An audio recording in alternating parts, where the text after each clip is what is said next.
There has been a lot of talk about the risk of de-dollarization, a lot of countries forming in their own alliances. We know what's happening with the CRINCs, the China, Russia, India, and North Koreas of the world. Obviously, that's been happening in the PAC Rim. Europe has been talking about strengthening itself, but also doing more business with China and potentially Africa. What do you think the risk of the de-dollarization is? Do you think that will ever happen where the dollar just loses its status as, the most important currency and the most widely held and trusted in the world? At this point, that's not a risk I take at all seriously. People talk about de-dollarization, but you have to understand, like I do, about how the global financial system actually works. The global financial system works on treasuries. Banks do overnight repos in treasuries. Everything is done in treasuries, which means it's done in dollars. So for there to be a de-dollarization, you need a potential replacement for treasuries.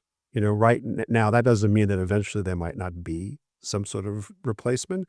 But right now, there is no substitute for treasuries on planet Earth.